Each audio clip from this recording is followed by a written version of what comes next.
All right, welcome. What's up, everybody? Champs are here. Whoop. Bear with me for a second. I'm going to turn on the chat. I'm going to grab everybody who is waiting, and we're going to get you in it. So bear with me for 1 second, everyone. All right, everyone. Okay, the webinar chat. Can you guys check that? Give me a little check. There it is. All right. This is going to be an exciting Intel session. They're always exciting, but really exciting. All right, let me get the boys in here real quick while we're doing all this. If you guys have any questions, obviously this is a meeting, an Intel session for y'all, for us to share some insight into what's going on in our lives, this candid little conversation. And then on top of that, I think this is Alex doing a little Q&A, right? You guys can hear me, right? Should always start with that. Okay, thank you, Rounder. And what up, Maui Rockstars or Maui Misfits? I got your package right here, headband. Going up on the headband wall right here in the background pretty soon. Thank you guys. My daughter loved all the gifts. We got Archie in the house. Al? What's up? Have you not shaved since World Cup? Nah. Victory beard. All right, we're getting Archie and Marcelo here in. I just promoted both of them to panelists, so they should be jumping in there. Again, if anybody here has any questions for any of the players or anything, go ahead and let us know in the Q&A section down here at the bottom. I already see one in there. And then, yeah, also we've got some stuff going on in the Facebook chat. What up, guys? What's up, dudes? What up? Vacation. You're back. What's up? I'm back. How was it? It was awesome, dude. We had a blast. We got back pretty late Sunday night, or Saturday night, I should say. So spent all day yesterday on the couch watching football, relaxing, recovering a little bit, and just in time for the Champions Club meeting, which has been on my calendar. Yeah, we've been moving everything around for your schedule. Well, this wasn't just for me. I mean, I think a lot of the Champions Club members probably want to watch that big football game tonight. It's Chiefs versus the Eagles. Dude, hey, don't be modest, bro. You're the MVP. We'll move shit around. We had to move it around you. We had to make sure. And Oh, you're I would have been here at 5 if we did it at 5. I was just looking out for everybody. That's all. Hey, I'll move it. We'll move it, dog. Don't worry. Worth it. Thanks, dude. You're looking at everybody. Oh, Shire, what's up, dude? Oh, Chris, you would have loved it, bro. Zero. I went to a Friendsgiving and there was karaoke there. And I just ripped it, bro. I just embarrassed the shit out of Margaret the whole night. What'd you sing? Can you take me higher? Nice. I got booed off stage. That's sick. You got karaoke at your guys's Yeah, there's this one dude who brings his own setup. It's like a big speaker and an iPad. He's a legend. Did you just get booed off stage from Margaret or from everybody else that was there? She just left the room. Oh. Nice. I'm not a huge we definitely though need to get one of these setups and bring it to the tournament and karaoke. It's fun as hell. it sounds like fun. Yeah. I feel like Archie pretty much has the whole setup. Yeah. I probably do, actually. That's fair. Yeah. I don't know if I got the pipes for that though. Yeah. Juice is all right. We've got Alex. The juice has got to be flowing for sure. Yeah. Not quite the best environment for that. What up, Yosh? Yo, what up, guys? Yoshi. Dallas here. Blake. Dude, we got the gang this time. Nice. That's a nice coffee cup, Yosh. Yosh literally just walked into my office and put this down on my chair right now. Ultra, baby. Nice. Yosh in the group, he said to have a drink ready, which is not normal for me, but I do. Performance enhancing wheat. What are you drinking, Mark? It's some whiskey and orange liqueur. Ooh, look at you, bro. Not too bad. Thought about pulling out some mushroom tea, but Might not be around for long. I got this Michelob Ultra. It's a actually it's only 98 calories, 2.6 carbs. You actually drink this. I saw on TV right before you do a long distance cycling competition. This is for sportsmen, I heard. Yeah. Yeah, this is for sports. Thanks, Dan Ringer. Dan Hey, Ringer. I like Dan Ringer. Didn't Dan Ringer used to drive around with a fake Dr. Pepper cup soda can that he'd have his real beer in or his Mountain Dew can? He would just slide his beer into so he could drive around. My kind of guy. That sounds about right. Sounds like Dan Ringer. We had a paintball dad that did the exact same thing, actually, oddly enough. Still here to tell the story. One for the road. One for the road. Yeah, not bad. I thought long distance athletes and marathon runners wanted the carbs in the beer. I thought that was the whole thing. I don't know. It's just the fucking commercial is like, people doing outdoor lifestyle stuff, and then it's like drink Michelob Ultra, like Whitewater rafting. Skinny beers. Whitewater rafting. Yeah. And I think you're right. There is something to the carbs about it. Maybe Chris might know a little bit because his wife does a lot of running. I'm not sure how much he's drinking, but there is something to it. But I think it's like at like mile 5 or mile 10, you have like a shot of beer. Yeah. To keep the carbs flowing. You're not like I can see that. slamming a 6-pack and then running a marathon. But if you do want to have a couple beers the night before, that's your excuse. You just say yeah, exactly. Right. Well, it's Yeah. kind of like the team ice cream, Yeah. I mean, You it seems to be share that working one? out all right. Yeah, share that one for everybody, just so everybody can understand what that means. I mean, I don't know, like sometime around second dinner every single night of a tournament, there's like a faction of guys that really want to get ice cream. And it seems like that faction is never fighting too hard to actually make it happen. So You guys go late too. Yeah, the more shit food you eat before you play, the night before, the more guys you're gonna shoot off the break. That's a fact. That's it. Yeah, it explains a lot, actually. Yeah. And that the concept behind that is because the bigger guys were always the back guys. So that's the justification, right? So if I'm like, I'm just gonna get a little bigger with some ice cream tonight, so I'll obviously be able to shoot more guys off the break.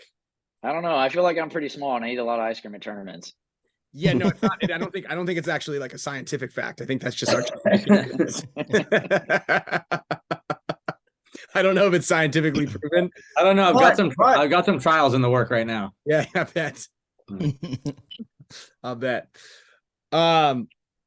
So we've got a couple of questions here. First of all, actually, game plans and whatnot. We're gonna grab those from Skinny Kevin. I'll post those in the Dynasty Champions Club Facebook page. Chris, you asked about getting some maps of the bunker names and stuff like that. So we'll definitely get you guys some game plans and things.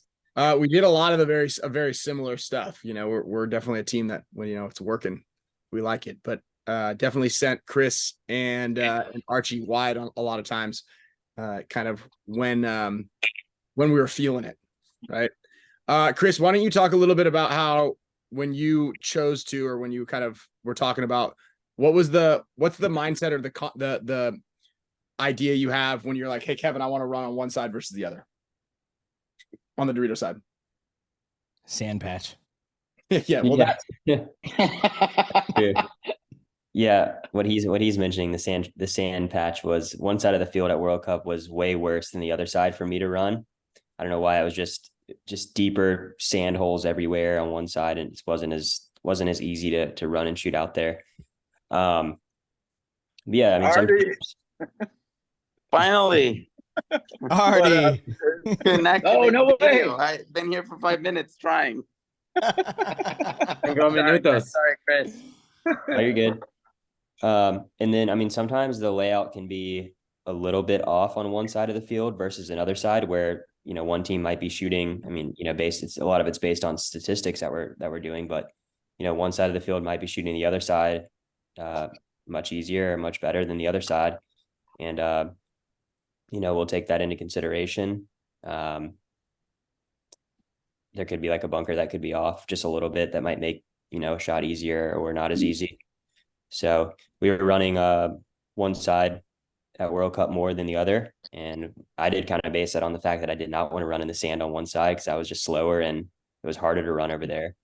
But then also I think at World Cup, isn't sometimes that field can be one side could be a little bit higher than the other side too, and that could play a factor. I don't know if it's a side. It's just like certain spots will have elevation because there's a lot of patches and divots and little kind of like there was a spot on the start gate on both sides where if you literally took like half a step to the left or to the right, you were up high enough to where you could easily shoot over the wedges and shoot people on the break, you know? And like, if you were in the rivet, I was like, oh, well, this shot's not very good. And I feel like it's kind of like that all over the field there. Yeah. Yeah. And then also a couple of other things that this was a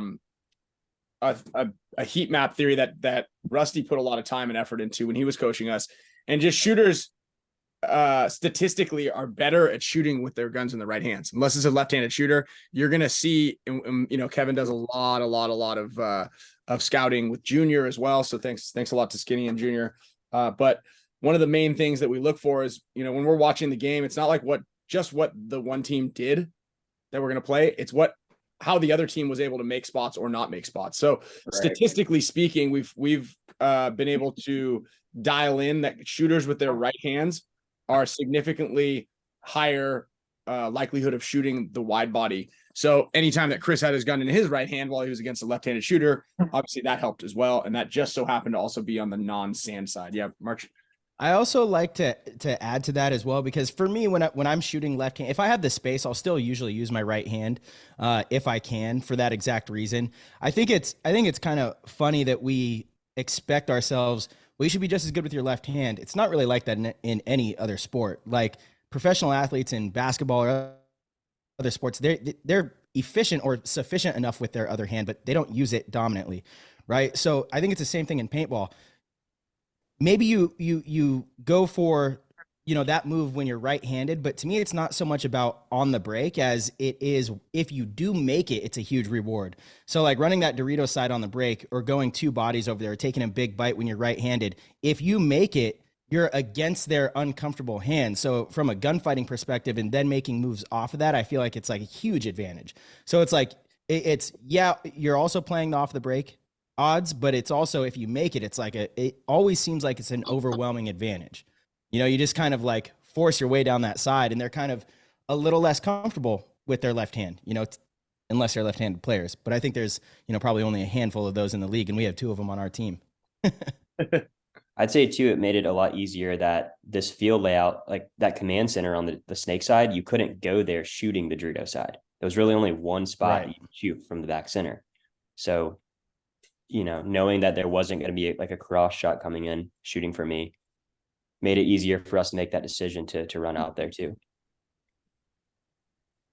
Yeah, and again, it is a kind of we should all be as proficient with one hand and the other. And then the other thing is when there are two players in the back center shooting each direction, that definitely, Marcelo, you know, that is component of like, hey, let's not have two guys back here.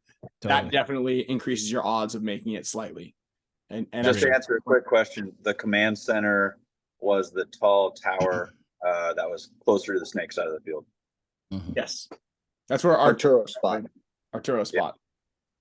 Yeah, I guess what I was to kind of break that down, like a guy running up there shooting the cross shot, as you know, I'd be running out. You see that a lot of times on some layouts, but this layout, you really couldn't do that from that spot. Mm-hmm. Mm-hmm. That guy was always shooting heads up. So, speaking of Arturo, I'm glad that you made it in here, pal. You don't make it into these too often or often enough. A lot of guys in the chat are talking specifically about your little rattlesnake snapshot. People love that. How do you say that? Cascabelo, or what is it?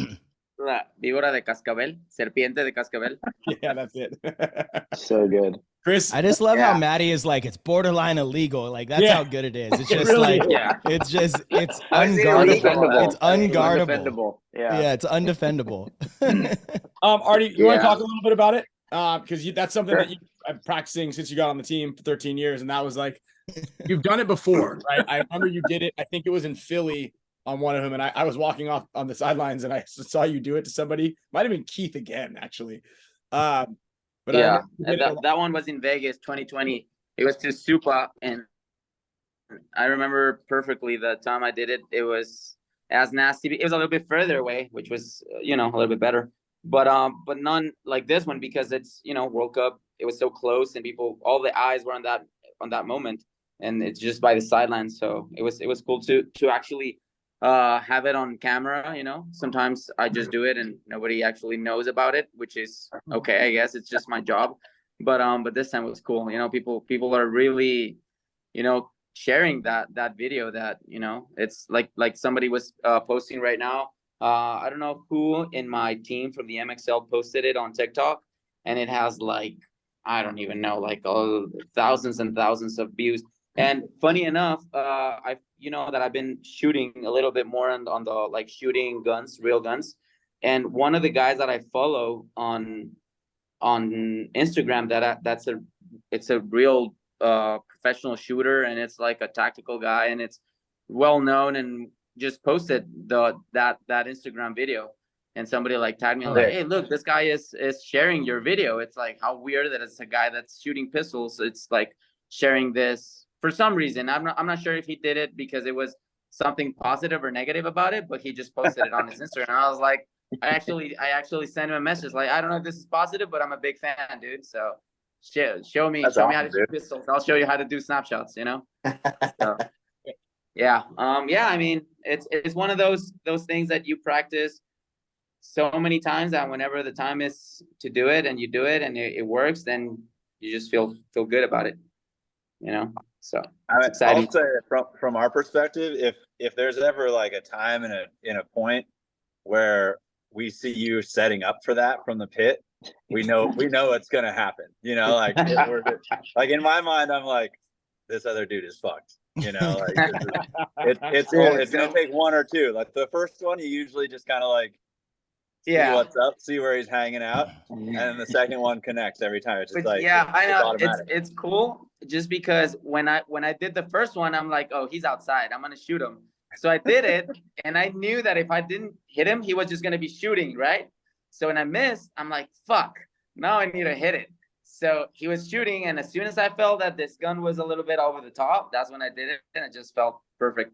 I just watched the refs go like you're out. I was like, okay, there's another kill.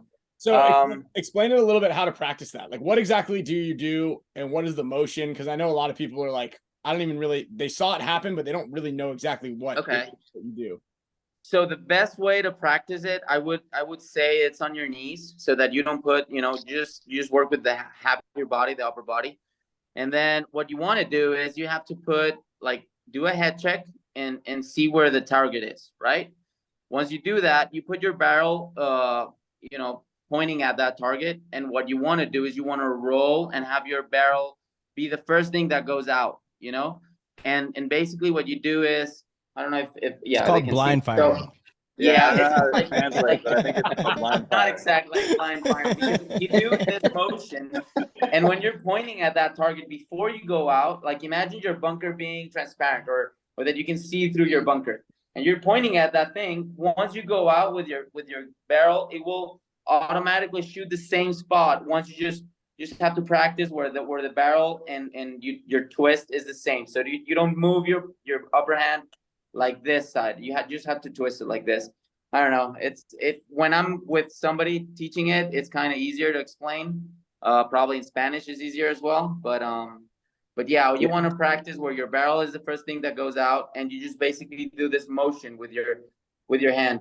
Imagine your tank has to be fixated on your shoulder, and you want to just rotate the rest of the gun, and your tank doesn't move really, so that the barrel is always hitting that thing.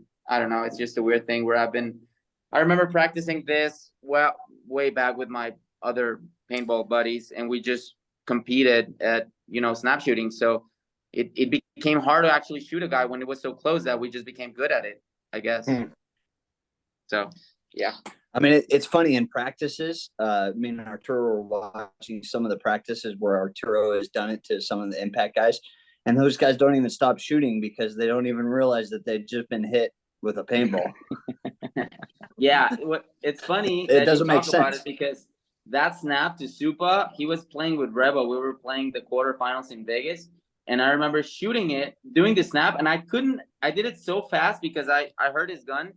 I just did it, and I saw the ref call him out.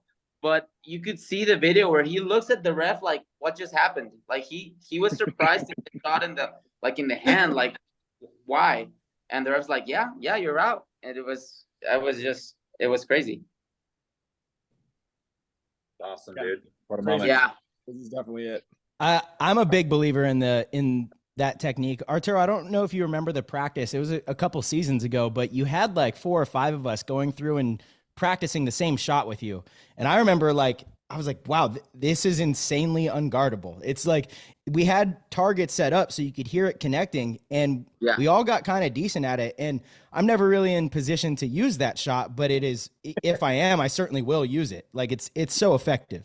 It's so effective. You've changed the way gunfighting in the snake should be, honestly. Maybe it applies to other spots on the field too if you're in close quarters, but certainly in the snake, like anytime there's a straight snake, it's funny, Ryan and I will be like, this is perfect for Arturo. Snapshot city down the line. Yeah, it's good. Actually, Kyle was with me at the pits on World Cup, and he was like, dude, he's so dumb. He shouldn't even be posted. I wouldn't be. He was like just telling me that he would just be like, oh, fuck this. I'm not going to even shoot at Arturo. He's going to shoot me, so I'm just going to shoot cross field. I was just laughing with Kyle. It's interesting, though, because Artie, like in his position, I think he was either in the ghetto or might have gone Viper at that point. He was so close to you where he almost had that was his decision that he had to make at that point, because otherwise the only other option is to like turn around and maybe you just go and bunker him, because it was a tricky snake in that it's hard. It was difficult to protect that front guy, and so like you kind of either had to have the whole snake side in order to protect him, or you were almost unprotectable. And that's why a lot of times if it was mirrored up on that side, it would kind of like, you wouldn't almost go into the ghetto because you just didn't want to be kind of high and dry and like forced to protect yourself, because that's typically when you can kind of get caught, So it's interesting when I saw it play out like that. I was just like, man, he's kind of forced to play into your hand, and that was obviously like one of your strengths big time. So I remember I had got to the pit right in time to see it, and I saw it line up, and then I was like, oh shit, Artie's gonna fucking smoke this guy. And then sure shit, you did. Yeah, exactly. Somebody asked me like what he should have done, and in reality I was like, well, he couldn't go and bunker me because Marcelo was over me. Mm-hmm. He goes inside, then he gets shot by that bounce shot, so he had to just he was kind of committed. I don't know. Yeah, he was committed. That's why he was rolling his gun too. I mean, right. He wanted to. He was forced into playing that way, and so he was like, well, if I at least just shoot the edge of his spot, then I can try to live behind that. Obviously, that didn't work. Also, for everybody out there that doesn't have the field map in front of them yet, the ghetto is the 50-yard line snake brick, the big one. And then, and Keith had already passed that onto our side. He was in our second wedge of the snake, basically a second mini wall. 200, yeah, this is the 200, R200. Yeah. Ryan, did you just see the video of you getting smoked in the back by somebody? No. On Instagram? It's really funny. I think that was Shiro, right? Yeah. It was Chris. That was my first major in a long time. Oh, you got a major for that? Well, you got a major for it. Remember? So there was a point. Houston Heat? Yeah, against Houston Heat, where everybody was saying. Oh, no. Different point. You got shot in your bunker in the back. Different point. The one you got the major is when you bunkered the back center guy. Yeah. Correct. Oh, when Chris rapped and shot me in the back 6 times? Yeah. You definitely turned pink. Oh, yeah. It's so that funny. video? Actually, I didn't. They posted it, and you're like shooting, and it's like, oh, is Ryan one of the best players I've ever? And then you just get blasted in the back. I was like, who shot him? And then I just remembered at that point, I was like, oh man, this is funny. Hero. They have it on video, and you just look back like, oh man, like he jumped into the beast. The beast is Dorito 1, and he goes, "Sorry, man." And then afterwards, he goes, "What were you doing in there?" I'm like, "What do you mean? What was I doing in there?" This is the play. I thought. Ryan, actually, I'm curious. I didn't go back and watch the Heat game because it ultimately didn't really matter. But did they show like a good angle of that, or was I got no explanation, or there's no angle. They just kept saying the penalty was on Arturo, so I guess that's okay. Yeah. They were like, Actually, Arturo definitely got it. All right. Well, There's no explanation. I didn't get an Lot of- explanation. I don't know. Oh. A what lot of cameras for there to be no answer. But Yeah. okay. Yeah. Yeah. it's I don't know. I have no idea, but sounds like no one else does, so I'm in the clear. You're in the clear. I didn't cheat. Marcelo didn't shoot me. So Arturo, stop cheating.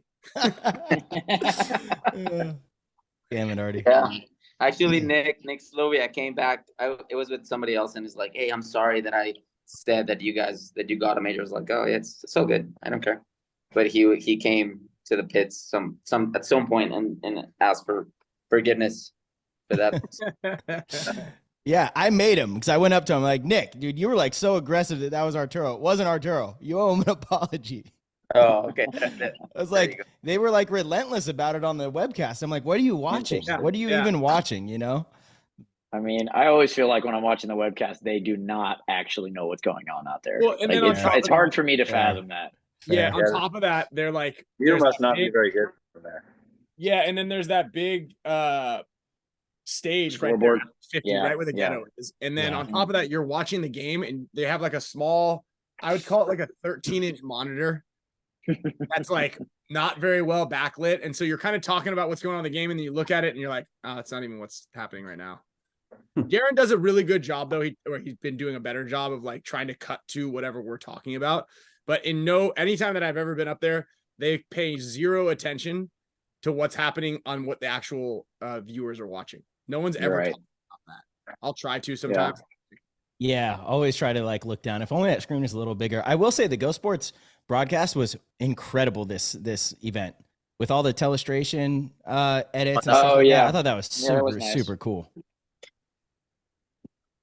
Yeah, I hope they keep doing that. That's it's gotten a lot of good feedback, and that, you know, ultimately, like obviously we can usually look at a field and, you know, since we know the layout, it's easy to see if like a certain position is shooting a certain direction. Like, oh, I know what he's doing, but viewers don't, especially viewers that don't know paintball. So having those telestrate, those little lines and showing where people are shooting and which way people are looking, and then like the body count, I thought it was a big step in the right direction. Yeah, what did everybody else think about that? Because I definitely do believe that I think you're right. Like it's cool to see all that, but at the same time, and maybe it's because we're not watching anything on a big screen. Maybe if you're watching it on a big screen, you can see a little bit better. But it's kind of like when you're looking at it on a computer or an iPad screen, it's even hard to see the. You can't tell what's going on. the Yeah. field. You're kind of like, oh, is that what they're doing? Yeah. I think Well, I think that's why the telestration is even more important, because you're just like, oh, he must be looking that way. I know. I agree with that. Right. That's think- an important thing. But at the same time, you're like, you can't even really see what's going on, to be completely Right. honest. You could Now watching, be closer on one side of the field and actually see action happening, or like an engagement, and maybe Yeah. move off of that, you know. So it is tricky, right? This is too good of an opportunity for me to question your eyesight in your mid 40s. Huh. To let me pass it by. Yeah, maybe if I get closer. It's hard to get close to the webcast thing when you're rooming with Chris. This just in. Chris has it like because this. he's old. He's always had that.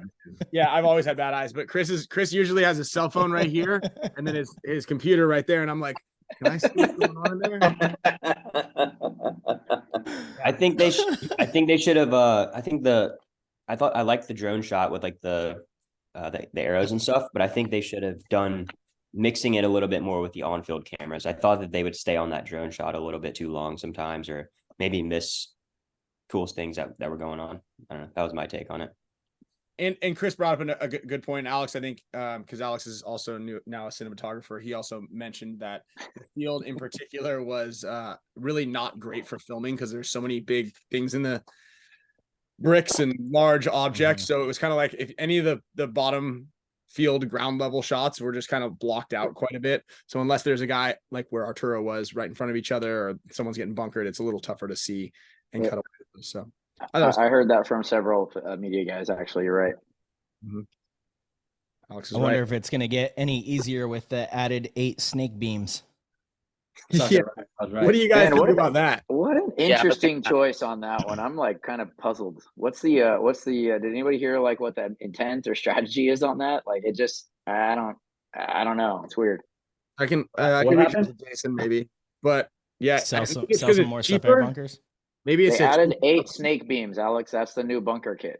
They didn't take any bunkers out. They did No, 2 small 8. cakes. Okay, small so They took 2 small cakes out, added 8 snake beams. 8 beams, 8 more beams. I think they just want to connect. We don't basically, have like to use big them all, right? bunkers. Dude, I'm calling it. Next year, there's going to Arturo's be, right. they're going to put a zipper in the middle of the field, just like Chicago.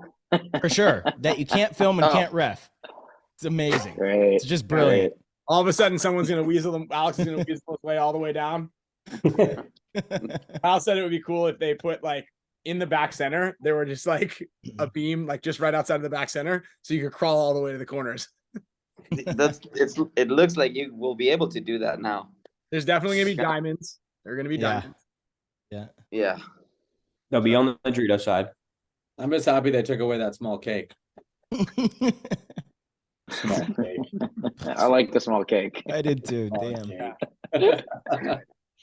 That small cake in the last couple of events where they put a small cake on the snake corner, it Yeah. ended up being like people look at it and go, "Dude, no one's ever going to play this," but it ended up being like really strong. It would like save Right. spots. Yes. So that's a pretty cool. Yeah, Rounder likes it as well. Let's see here. How was the Capital Edge big game? Wet. Cold? Fun. Looked like it was cold, but it looked like it was fun too. It wasn't so bad. It was you would appreciate it, Marcella. Tyler was out there. And I was Nice. like, yeah, how's that on the Play the Game podcast with Marcella? His MVP trophies. He's like, yeah, it's like it's rough. I'm gonna have some hard hitting questions was tomorrow like, for him. he was showing off all his plaques the other day. I'm like, Oh, well, it was great because Marcelo I- actually not only had Tyler as co-host, but he rounded up Joey too. And so he's got to shit on both of those guys at the same time. and then Oh, I was talking to him, I'm like, yeah, why don't you come back to the team? He's like, I can never come back at this point. I'm like, he could though, dude. He could. Dude. that's what I said, but he's like, he's so I know. he's Damn like he's so seduced by the dark side, dude. He's more machine than he is man now, dude. Damn it, dude. God, I love Tyler. It was great though, because Joey had a few, and I don't totally remember the whole conversation to be completely honest, but he had just a few things where I was like, it lined up perfectly. I'm like, oh well, here we go. I'm just gonna pull him on up. It was a fun episode for sure. I'm excited for our show tomorrow, Arch. That'll be a good one. Yeah, I'll be on there tomorrow. Kind of looking forward to it. It's funny. I don't know if I'm gonna I know we're in the Champs Club, so like this stuff doesn't quite get out, but like Yeah. I still just keep making the relation. Like the streak the team has gone on since he left is insane. And then like I joined the team 6 months later, and the team since I've been on the team, we've just been on an insane run too. It's just I almost feel bad, but at the same time, like I mean, you know, he could have sort of kind of been here too, you know. Yeah. But yeah, fuck. It is wild. It's like I don't know, when you're at the casino and you know you're about to go on a run, like if you walk away from the table too soon, that's what Tyler did. Right. Like I felt like the team Right. was in such a good direction, and he for some reason was so unhappy that first event in 2021. You know, And it's also really interesting too, because like no one at all in this league or out anywhere really can like doubt how great of a player he is too, you know. And Of that's what's course. also so fascinating is like a team can kind of take a gut shot by losing a guy that caliber and still, you know, manage to fight and like be gritty and find ways to win, you know. And that's ultimately like a real testament to the team, you know, and it's really cool. And yeah, again, like it almost makes the run even sweeter, to be honest. I would say for you guys, probably. For sure. And Sure. yeah, Pretty sweet on my end, you know. I look back at the tournament after Tyler quit, which was that one with the dirt. where they won. They won. Yeah, Yeah. they won, but I mean, I felt like that was really kind of where our team found our identity. I mean, we had like a whole bunch of hurt guys, and we won like 4 1-point matches in overtime, and like we were down. Like I mean, we really, I feel like that was one of the most gutsy performances by the team that I can remember. Right, like I mean, I'm just scraping past all those wins and looking at that event and saying like that was probably the most important one. It was a big one for sure. I agree. Yeah, we got third. We gutted out of third place there, and it was, Right. yeah. It was like enough to Should've tell beaten. yourself, like, all right, everything's gonna be fine. Like, look what we did. Yeah. We had a lot of guys that were hurt, and we're gonna get back to full strength again. And that full strength didn't include Tyler anymore, but like that was okay Yeah. because the performance was good enough still. Mm-hmm. Yeah, I mean that's a good kind of good story there. I wasn't on the team at the time, so I didn't get to feel those thoughts, but it kind of makes sense hearing it. And I feel like even that third place that we kind of like barely squeaked out, we did. I mean, we had it. You know what I mean? That score. We could have won that one. Arturo Right. and we were playing with 5 guys. Well, 6. Dalton was hurt too, right? Artie was out. Yeah. Dalton was out, or Artie might have been playing with the hand, right? Yeah, Well, I played that. in the finals. We had to with- force No. we had to force Artie back into action because Dalton was hurt, then Alex got hurt, and Artie hadn't played yet in the tournament, and it was like, oh, I could take this brace and cast off and play if you need me. Well, Hey, dude, what a it's soldier. actually funny. It was we had we had Grayson Gladstone at the time that was completely healthy, and we're like, all right, who are we gonna put over on that Dorito side? Get that Arturo cast got off. screws in his hands. We're like, Arturo, you're playing. Dude, how about Aftermath, man? I mean, those guys, they showed up. Yeah, they had a much better season than I thought they would have because they're lacking so much experience. I mean, Grayson was their most experienced guy, and he had 1 year of pro experience. But yeah, those guys practice hard, and they're a good unit. I also won a bet because they didn't do so well at one event, so I was pretty happy about that.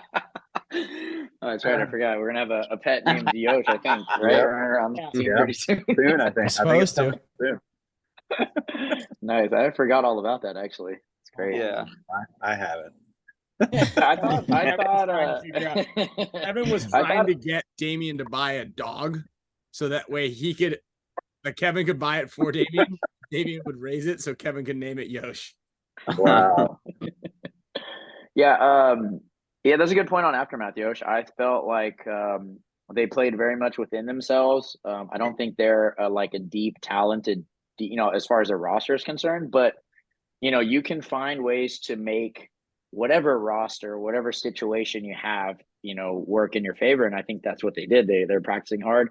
They played pretty disciplined, and they kind of just held the line and kind of out. They I wouldn't say outplayed, but they like played within themselves, and that worked, especially on this field. It was a kind of a tricky field to get wide if you didn't off the break, and they kind of played that kind of slower, methodical thing well against a lot of the teams, And then I think they had a close game in the game they lost too. So like they were there. I think they were winning 2-0 against the Tauntauns before we ended up playing them, and the Tauntauns ended up coming back and winning either in overtime or by 1 point or at the end. But like Aftermath could have easily won 1 more point in that match, and we would have been playing them to make the finals. Yeah, and to their credit, they had 2 strong events, right, where they got into Sunday, and I think they got into both of those Sundays with 4-0 record. 4-0, yeah. And they did that by shooting people on the break and playing a slow, methodical game, which are the 2 more difficult parts of the game to muster as a team. And also, It's the recipe for success.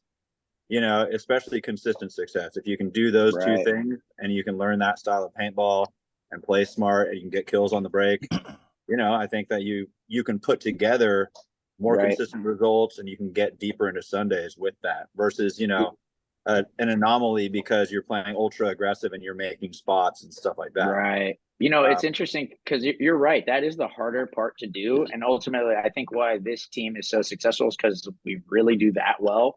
But on top of that, our players are talented enough to make things happen in points that either maybe we're not supposed to win, or we're able to like get some easy free points too, because we just have playmakers that can, shoot a guy and then quickly shoot 1 or 2 more guys. Right.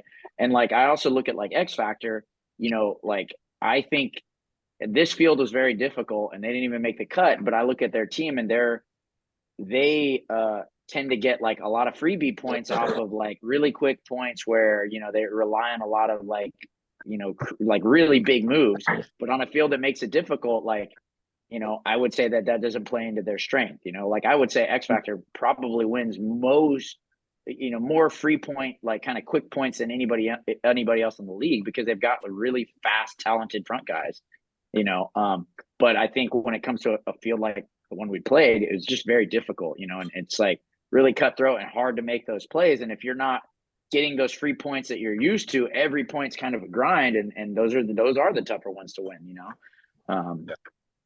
so it's interesting. looks like we got Harry coming into the chat here. Let's answer a couple That questions. point, Go ahead. sorry, Ryan. No, you're up. You're up, Chris. You don't say much. I was just gonna say, I think that's cool, Archie, that you said that, because even me being, this was my first season with Dynasty, I felt like as the longer the points would go on this team, the more confident you almost feel in that point that you're gonna pull it out, because you're just allowing them to make more mistakes, and we're not gonna do that, and that's really gave me a lot of confidence, Right. In my own self to notice that. Right. Well, I mean, again, like the longer a point happens, and on a team like this, like you're literally allowing the expertise and the creative expression of each of our individual players to play out more, and that's what makes this team super special, is we can do the hard things and also like completely shine in an individual way. And like you said, like the longer the point draws out, you're giving each of our guys that small window to like do the things that they've been doing for a long time. You know what I mean? And that is, it's kind of one of those like it factors for this team. We see it all the time, Yeah, it is really cool. And it is empowering too, just like you said. I think you allow our players to collect more data within that point too, and see like how the other team is, what their rhythm is, what they're trying to do. And the more time, I love the long points. To me, those are the best points. I feel like we have the best chance in all of those points. Cause I'm like, okay, now I feel like we feel really good about what we think you're trying to do, and we can counter that. We have players that can just make exceptional plays based off of good information. And the longer a point goes, the more information we have within that point. That's a huge strength of the team. And then we also have the punch. We can score those. It's funny you bring up that stat. I would be curious to see if it is X Factor or if it's us. I feel like we have a lot of really quick points as well. Whether it's on a comeback or, at certain points in the match, like I feel like we have a lot of really quick points. I think, okay, maybe what I'm saying about X Factors, they rely, like if you look at the points they win, they rely heavily on those points. Totally whereas we agree. don't, Yeah, we don't at all actually. They just But happen. we do have those, right? Yeah. They just happen for us. And sometimes we need them to happen, but they happen, but where if you look at like the totality of our points, I don't think it's like a large percentage of our points. It just happens to be a lot of points that we need to happen that way, Yeah, totally. Hey, this is a good little transition Harry. question. Sorry, yeah, Harry, how you doing? Harry. Let's off another win. Yeah, back to back. You're muted, brother. You're muted. No. It's a good year for Chris and Harry. I'll say that. Say again.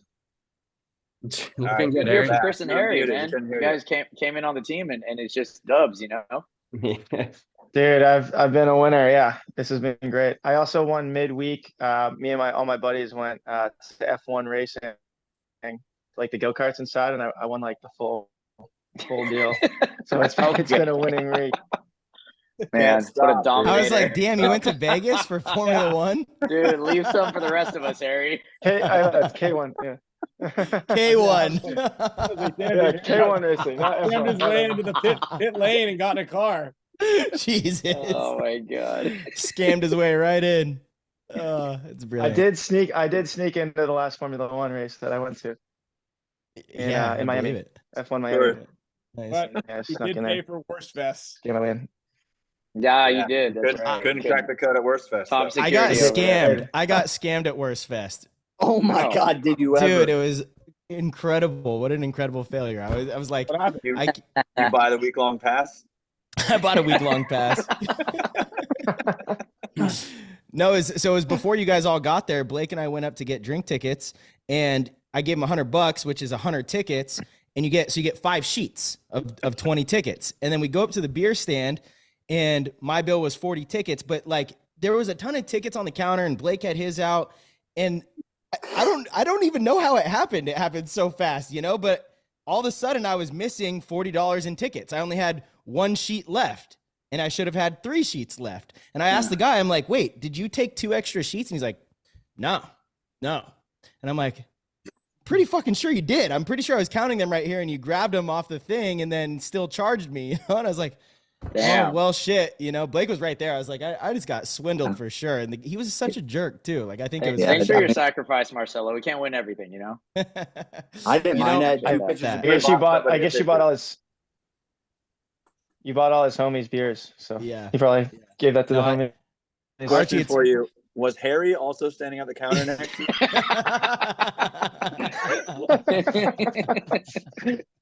I was behind you. Well, yeah, that's the thing. I guess you never know. Archie, it's funny you said that though about the sacrifice, because I swear, like, I'm so weird with that. Anytime leading up to an event, I love when there's like all these little losses, whether it's like a scratcher or like, you know, it's funny that the damage guys brought up scratchers and stuff, but like I have them on my table. Sahar and I will go to 7-Eleven next door and get scratchers all the time. And like, I win quite frequently on them, but then I'll have this like string of losses, and I'm like, oh fuck yeah, dude! If a tournament's coming up, I'm like, this is good. This is good luck, you know. Or if it's like anything, like a few losses right before something that I really want to win, I'm like, this is perfect. Right, you can't be greedy, you know. Like that's the way I look at it. You can't be. I gotta say, Marcelo, I didn't realize. I mean, I was watching the game in person, and I didn't really understand what happened. And I went back, and I was like, I watched it on the webcast, and man, I mean, that was literally miraculous. Like I don't know what is crazy. I don't know It was what. just the perfect timing of the guys. Yeah, like, it was literally like where they couldn't see the retreat and like It was head down, crazy. whatever it was, you know, like it just happened to not be at that moment, happened to not be looking at you when you ran back. It was crazy. Yeah, and the guy, like the Dorito guy, hadn't moved up.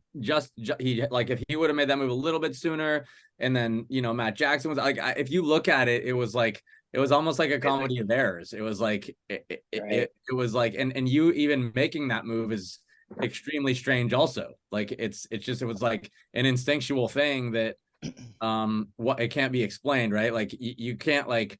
There was no way you processed that in your head. It just happened, right? It wasn't like, oh, I'm going to go to the back center and maybe I'll do this. Like there's no way you calculated that fast. You just did it. And then 100%. happened. Yeah. I mean, the only thing that I can like try to conceptualize in it is there was a lot of time still on the clock, and I recognized we were losing the point, and I was like, fuck. Like, and it's easy to think about afterwards, but it felt like I was loaded with so much information so fast. We were at around 30 seconds and we lose Archie, and I hear the crowd go crazy, and I'm like, they're going to be attacking. And Matt Jackson was in that little brick that we were calling Seattle rapping. Yeah. So I knew I couldn't move out, and I knew if I stayed there, it's over. So it just was the only option, to be honest. It was the only option, is to go to the back center and then assume Matt Jackson is coming that way. I mean, Ryan shot Trevor. They were saying that I shot Trevor coming to our side of the Ryan field. took a body when he got shot. Yeah. That was actually, it was a 2-on-1. Yes. Okay. So the guy that ran up the middle was already shot. Right. And when I was making that move to the back center, it was with the intention to like cross it up with Ryan for that exact reason. Yeah. And I don't know, like I just felt like, I look back at it too, and I'm like, I don't even know how I put balls on that side of the, you know, our command center for Matt Jackson to run right into. It was like my first stream, he ran right into it, which was crazy. Yeah, and he was really disappointed by his body language. He was like, he thought I was still in that thing. Yeah. You know, it's a really interesting the way that point played out too, because like I knew we had like 30 seconds right before I got shot. I looked up at the clock and it was like 35 seconds, and it was like we had shot their snake guy and we had shot a couple guys. I didn't necessarily know the ball count. It was a 4-on-3. Right. I got into the snake to win the game. I definitely didn't have to make that play. And I get in the snake and I'm about to make a play on Matt, and their Dorito guy is running down the field, running to the dragon. He hits me on the run, and I'm just like, fuck. And then I stand up and I look back. Ryan trades with the guy, and I'm like, oh, fuck. Like, this is very close, you know? Yeah. And then I kind of like, as I'm walking, they're doing the slow walk because I'm just like really trying to see what's going on. And then I see their guy. At that point, it was just a one-on-one, and their guy didn't really know what was going on. Marcelo shoots, and I'm just like, holy fuck. You know, that was a really crazy point. You know, it could have easily, like, I think we were both kind of playing that edge because we're both trying to win that. You know, It's like once you get a couple of kills, it's like, oh, fuck, like I can try to win it right here. You know what I mean? And it didn't work for me, and then it didn't work for them. And then, you know, we had fucking Marcelo just made it happen. You know, it was funny because, yeah, go ahead, Marcelo. We got that first kill, and I was doing the same thing with Arturo. I was like, hey, let's go for the win. And I was pushing Arturo through the center. And that's why we lost him, is because I was trying to get him to go clear Matt Jackson, you know, and it was like, you're 100% right. It was the same thing on both sides. We were like, okay, we have the ball. Let's go try to steal this. And then they realized And it's so crazy with the crowd. Like I realized that, fuck, now they have it, you know, because they were all like, let's go for the win. We don't want to play these guys in overtime. They didn't want to play us in overtime. So they just fully committed, which is crazy. I mean, Matt made a poor decision and Tyler was lost. You know, I still don't understand why Dalton wasn't on the field in that moment. Super interesting. Right. Dalton doesn't make that mistake. I mean, 9 times out of 10, I don't think we win that if Dalton's in that position. Maybe I'm wrong, but you know, the kid was just inexperienced in that moment and was like completely lost coming down the field. I mean, it was a free body. I literally looked that way and he was kind of standing in the open, which is, hey, I'm not complaining about it. It was incredible, you know, but I was really surprised that with that much time, Matt had made that move after he shot Ryan, because he went to the pins, wrapped, shoots Ryan, and then I think he was coming to bunker me in the command center. But even if that's the case, he didn't need to go that wide unless he didn't know he shot Ryan and was trying to block him out. I don't know, you know, but it was just like a little bit of a lack of discipline on their part. I mean, they went too fast. Like too fast. We made that mistake too, right? Like, right, exactly. We both did. You know, we were both trying to make it happen in those final moments, and it's just, again, it was a weird point. You know, I mean, I remember after the match, I got back to like the Hormesis tent, and Ryan was like, "Dude, like it was kind of a lucky the way that played out, but like maybe you guys are supposed to win." And it's funny to me because like that's the way I felt about the weekend, you know, like, and I don't know if I'm going to talk about this tomorrow yet or not, Marcelo, but like, you know, here in this private group, like I called Marcelo and a few of my really close friends, close people to me a few weeks ago. And I think I might've told this story to Yosh, but I don't think anybody else knows this, but I called Marcelo and I asked him for a favor, you know, a small favor. And it doesn't even mean like tangible, but just some of his time. And I asked him, and I asked the same, you know, my other friends, the same thing, but to think of Monday, November the 13th, as if you were talking about that day in the future. Like maybe it's Christmas of 2023 and you're talking about Monday, November the 13th, a month and a half ago. And I asked him to think about that day as if you're describing that day about celebrating Dynasty winning. And it was funny because me and Marcelo had a really pretty powerful moment a few weeks before the tournament. And I was crying in that phone call a little bit, you know, I was emotional asking him this. And he obviously did that practice, and so did some of my other friends. And I did that same practice too. You know, I imagined that day as if it had already come and gone with an outcome, you know, in mind. And for me, again, it was just a matter of fact, no matter how it was going to happen or how silly or how funny the circumstance or whatever, you know, you know, it's funny that it played out the way we wanted it to. And again, just kind of part of the story of that weekend is some of these weird, you know, oddities and weird, strange happenings, you know, but they did add up to the event that we won, you know, and it was a powerful week. Definitely. So Art, when you called Ryan Brand and you asked him to visualize that day, back on that winning, was he pissed or? All right, so I'll say something. I'll say this. Because like I think in general when you propose an idea like that, it is pretty radical, you know, and some people might not believe that's even a possibility to influence the future like that, right? So the people that I called and the people that I talked to about this thing are people that I have some level of faith that they trust what I'm asking, right? And unfortunately, Ryan is not a guy that I would trust to have that conversation with. And obviously he's a competitor, so I don't think he's going to be rooting for me either way, you know? But anyways, I think that the level of belief and that level of trust in the idea is, in my opinion, very important for these things to play out. So anyways, what I thought was powerful about it is I was already ready with you with that had already been part of the practice in a way, right? And it was again another one of those synchronicities where I was like, dude, this is why we book Charlie's before we go to World Cup the last 4 years. Seriously. It was like, we are winning World Cup. We're going to win World Cup. You know, it is as true as the grass is blue. That's an asshole move. To book Charlie's before you go. It's like naming your It's like naming your team Dynasty before you start. What a bunch of assholes. Yeah. I don't know with the group that we have and where we're at. I don't know what All else to right, say. Like, So I do have a question for the OGs, right? So like you name your team Dynasty and then it becomes a dynasty. Like, is that just the biggest coincidence in the fucking world? Or does that set the intention. say something about what the team was destined to do? You know, it's a really interesting example of this, you know. And it's yeah, to me it's quite fascinating, you know, like there's so many things about being a human being that we do not understand. You know, and like I would argue that that's a good example of it. I'll answer that one. Or I'll answer it first. So here's the thing. Let me just compare it to something else. So, you know, these guys are in astrology and they're reading their horoscope and they're like, okay, I'm a fucking Virgo and this is my personality. Do you think you'd be a completely different person if you were born 1 month later? Yeah. Maybe. Yeah, I kind of do actually. No. The answer is no. No, I don't think it is because people tell you your parents are still assholes. There's no butterfly effect. It's just you go to the same school, you're still with the same people. Like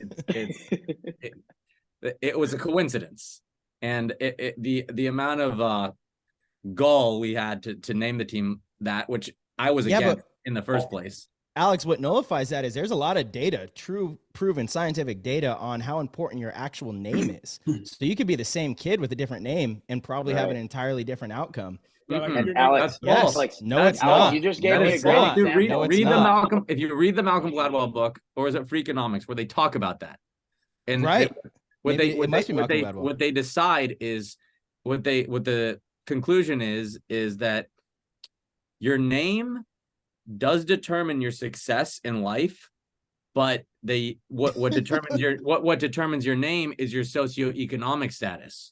So there's a trickle down from but still the name itself is important.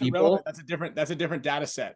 Totally. No, the name itself. You can have the same trickle down effect and name your kid, you know, I don't know, Goofus. Do you remember the example? What about Ibrahim Moses? I remember in that book, there was one person that named their kid one winner and one loser.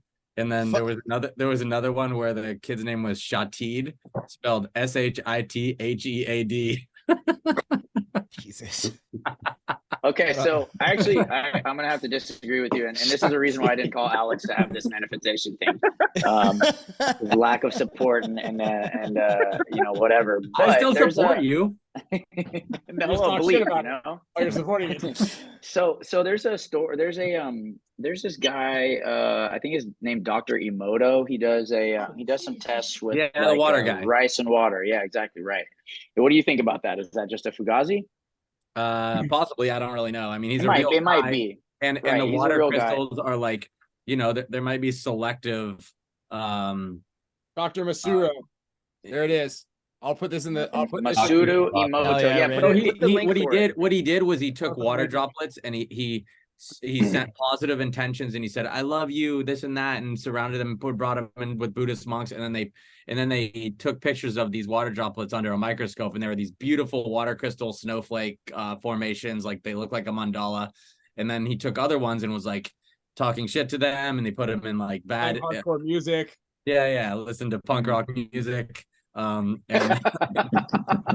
those ones look like shit. So I mean, I don't know where to go with all that, but that's the guy's deal. My water, I love it every single time. Waterboarding, he said, yeah. Oh man, diving deep here on the Champs Club. Archie, it's funny you bring that up. So before World Cup, I had kind of a different experience. I had a dream that I was getting on the flight home Sunday or Monday night and Marcelo, I think you heard this. This is brutal, yeah. Dude, this was messed up. I had a dream that this guy who lives in North Carolina, he's on damage, we're always on the same flight because he lives in Charlotte. You're talking about Lackey? Yeah. And we're getting on the flight and he has a gold medal on. Like they had just won World Cup. And I woke up and I was just, dude, I was fucking, I mean, I was drilling as hard as I could, going as hard as I could. I was like, this kid is not going to fucking beat me. And what's funny is we get to the tournament and we're like walking down kind of that back little area when you're walking to the stand side. And he's walking up and I'm walking this way. And like we had already talked before, I don't know, we had talked like earlier in the event, like when we're walking the field and stuff. And but I see him, and for some reason, like usually we would say something to each other, but it was like we kind of locked eyes and we walked right past each other and didn't say a word. Like one of us is gonna Dude, maybe he had the same dream. It's super Yeah. interesting. I was just about to say that. Could you imagine? dude, I Maybe was he like, had the I same could dream. feel it. I could feel it with like against him. I was just like, dude, you're not going But- back but- to Carolina where Right. you So Maybe like it wasn't that's a really, dream at all, and this is the dream. I mean, that's a very interesting point, Chris. And I I don't know. For me, the argument I would make is like maybe that's what you needed. Like maybe that's what you personally needed for some level of whatever inspiration, motivation, or just like chip on your shoulder for this this event that we had. Like last year before World Cup, it was interesting. But I had a psychedelic experience like a month and a half before the event. And I legitimately, in that experience, saw the future, and I believed it to be absolutely what was going to happen. And for that particular tournament last year at World Cup, we dominated. We literally shit on everybody. We dominated everybody except for Aftermath. We won in a tight game, but everybody else we dominated. And like in the finals, I think we mercied them. It was just like not even a match. We just kind of shat on them. And to me, what I saw or what I took from that experience was like the only thing I had to do for us to win the event was to just be myself, and just that's all I had to focus on, and that's what I believed. It's interesting, but if I had seen something else, I don't know how I would react. Maybe it would motivate me. Maybe it would change my discipline, or some things, or something else. I'm not sure. But kind of interesting take that you had that experience before, and meanwhile, like, some of us kind of have this totally different things going on. Yeah, it didn't like change my preparation or anything, but like change my mindset, right? It was just like not gonna allow that to happen type feeling. Right. Yeah, and that's powerful, dude. I mean, that you're putting those thoughts out there, and obviously, you won. Yeah. You won. So I would say that's kind of empowering. True. And that's important. Drove you to victory, dude. Good job. It's kind of like whatever your motivation is, whether it's you're motivated from the like a negative point of mind, like there was a negative impact in his psyche that pushed him to move forward, and yours is a positive intention motivation. Right. That's a good point. Alex's is, what could I have been named and would I still be successful? Type of thing. Yo, I was named Alexander, and I got a statue of Alexander the Great right here. See, boom. Somebody gave me. And look at you. I bet your whole Look at you. life from a And my young middle name age, is people- Victor. My middle name is Victor. How you like that? See, I bet your whole life people have been saying Alexander the Great. And so you have this subconscious thing that you're great and you've become great. You are great, but you've been told that your whole life. There's no way that hasn't been part of what people say to you from a young age because of your name. What they say to me is, I know you call it shotgun, but you're the littlest, so get in the middle anyway. Hey, Alex, that's my nickname for you. There's a couple questions. There's a couple questions. It seems like this list is getting a little bit long here. So one guy, David, is asking about the last point with the Tauntauns, where me and Marcelo were in the snake and kind of setting up the kill on Axel. It didn't exactly play out the way maybe both of us had hoped, but it did work out in the sense that we won the point, won the match because of that I'm sorry, point. dude. And that's all good. But David, so the way that point played out is I think we were body up and we're matched up in the snake. And I was kind of describing how typically on that snake, like that 50 part of the snake is a little bit of a disadvantaged bunker. Like you're not, it's hard to protect yourself. You're fighting out of a big wing, and just makes it tricky and a little bit of a disadvantage. And I knew we had the body advantage. So when Marcelo ended up getting kind of close to me, the way I looked at it was like, yo, dude, let's just trade with this guy. And then we own the snake and likely this point is over. And eventually Marcelo ended up like kind of crawling down, getting really close to him. I was trying to get Marcelo to just stand up and go bunker him because I had the inside guy protecting him in for a fair amount of that time. Marcelo has like ran his loader a little dry. So his loader was making noise. So he was feeling a little bit of pressure on like if he's going to hear him or not.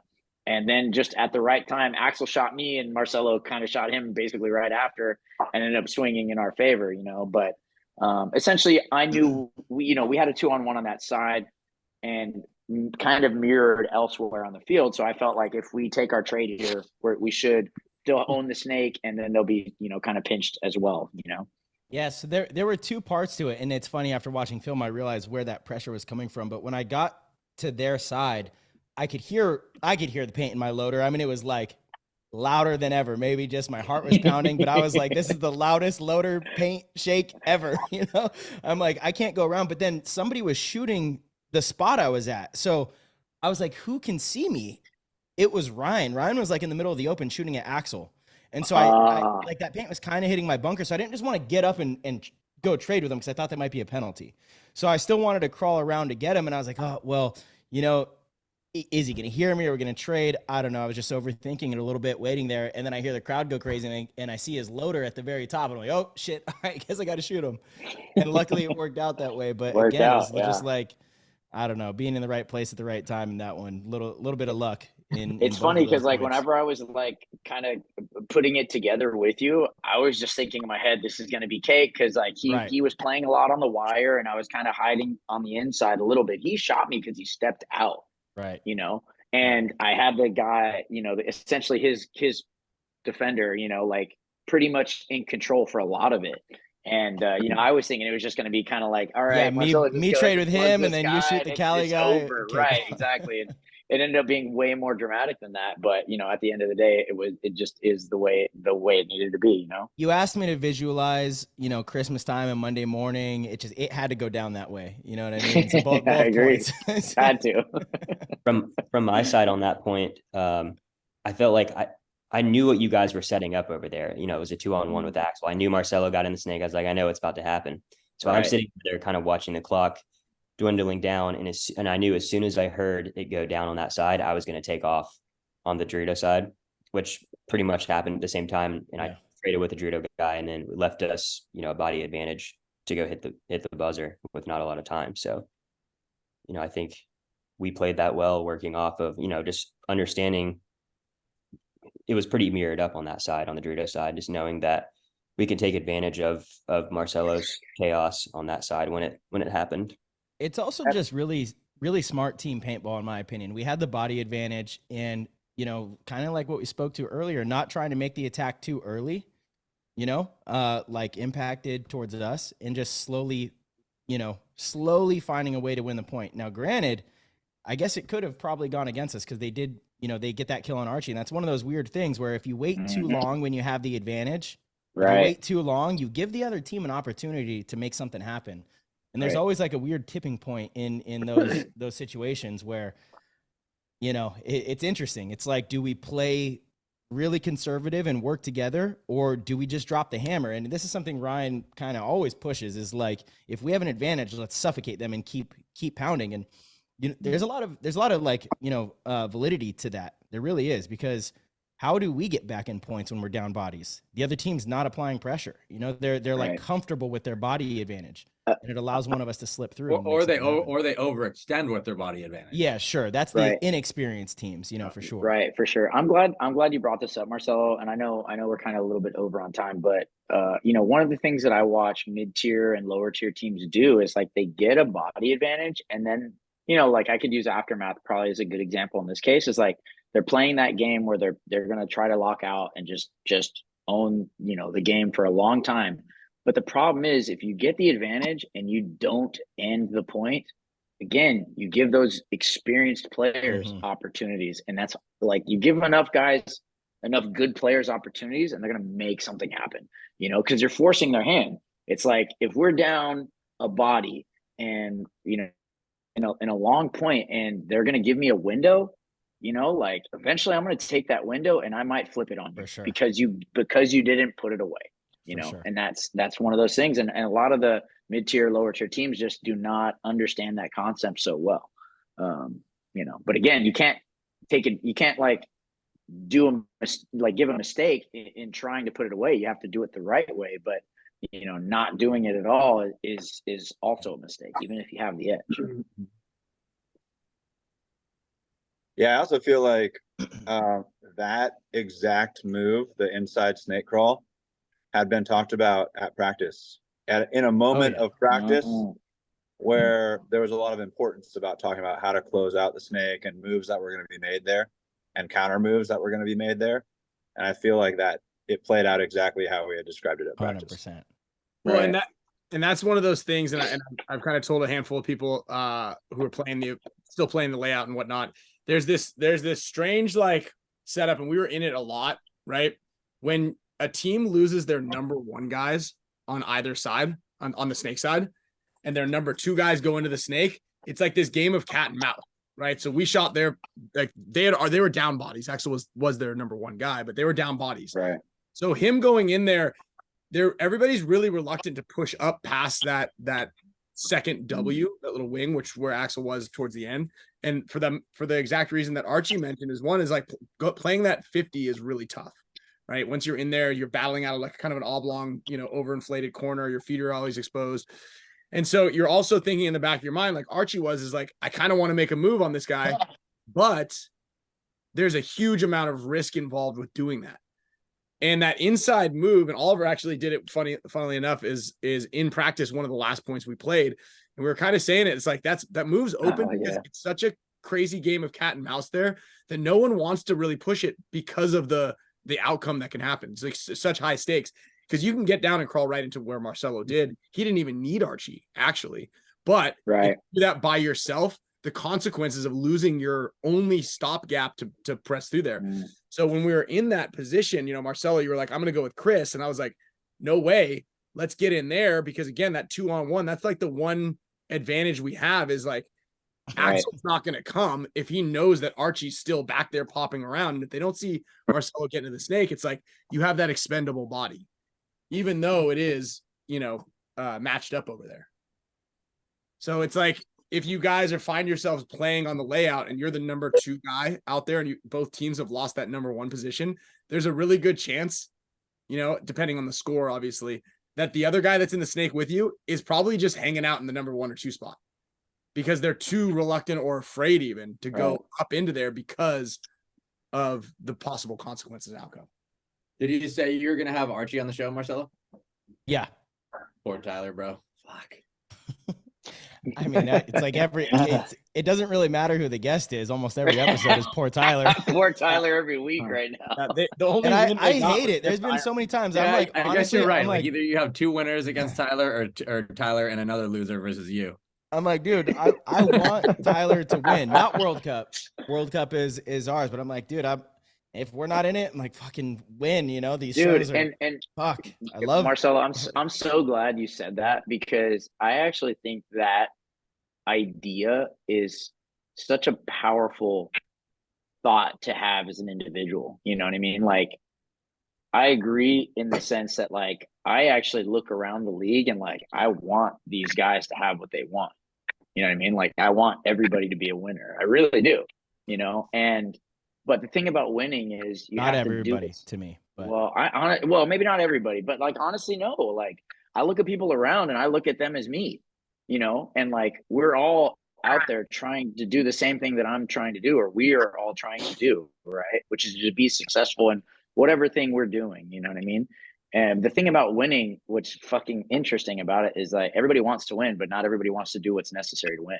And there's a bunch of different things that you can go down on what the steps to winning and whatever, and everybody's got their own path and their own kind of secrets to their own success, but at the end of the day, like I do root for everybody out there. Like I root for the guys that beat us, I root for the guys that don't beat us, and I hope they find what they're chasing, whatever that is. You know what I mean? And some people don't. Some people want to fucking hate you and they don't wish you to do well, and they like want to be greedy for whatever fucking reason, man. And I actually think that having that energy of like wishing other people success in some weird way comes back and ends up boosting you, and I would still do it even if it didn't boost me, because ultimately I want what's good for people, like I really want everybody to achieve whatever the hell they want to achieve. You know what I mean? If they're serious about it and they actually like really want to do something, you know, I hope that they find the things that they need to do to actually make that happen for them, you know, because I know in my life that pursuit has been the ultimate, you see, supreme, you know, it's the ultimate, the supreme. I mean, that's the best way to say it, you know, and I wish everybody to have that ultimate, to have that supreme, because I think those moments, those things, that pursuit really teaches you about who you are, and then you can go out and like really shine and do your thing, and hopefully you know, influence, inspire, show people that to remember their own power, you know. Yeah, that's really Yeah, good. I think that's just it, Archie. I think all you're saying is that you just want people to feel empowered, you know, and chasing a goal and doing everything you can to achieve that goal, and then ultimately getting there. There's nothing more empowering than that, you know.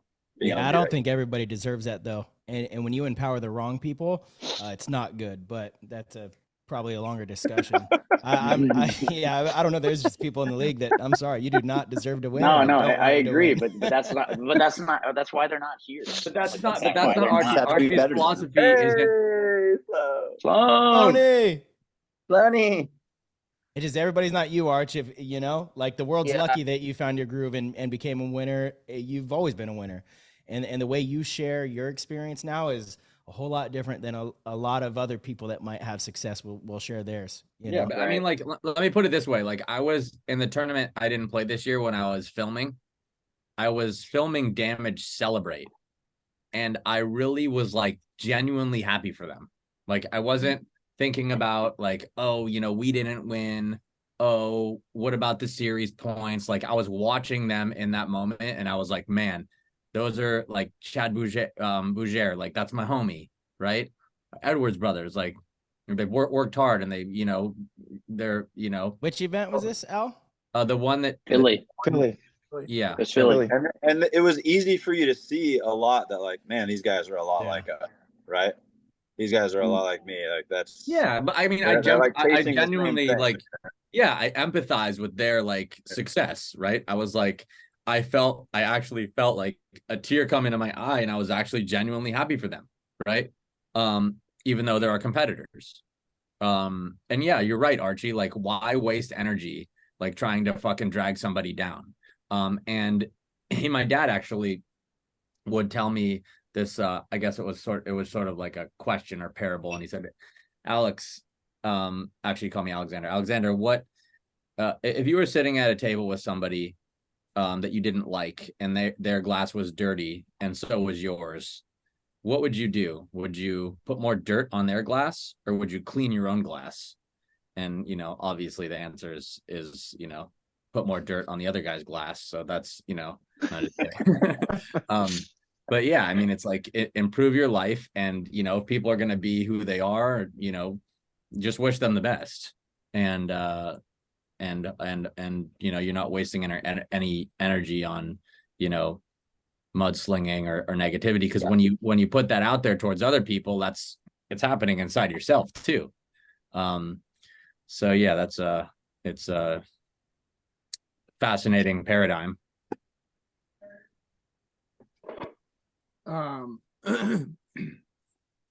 Let's see. Let's go to a couple of these questions that we have up here. We'll get into some of the off-season plans here in a second. We'll go.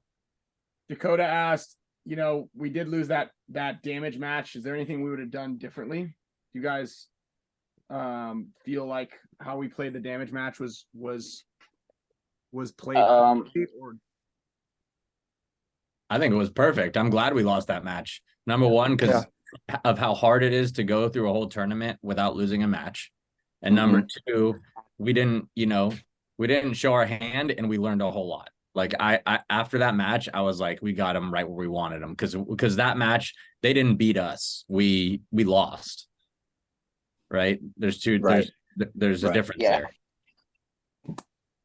I think we just made some mistakes. I think we had like a minor on that first point. It was just like a couple of penalties. Like some other mistakes were like Chris shooting Ryan in another point, and you know, it was really close in some other points. So losing was the best thing that could have happened to us, because it was like a reality check. We could figure out what we wanted to change for the next day, which was the important day.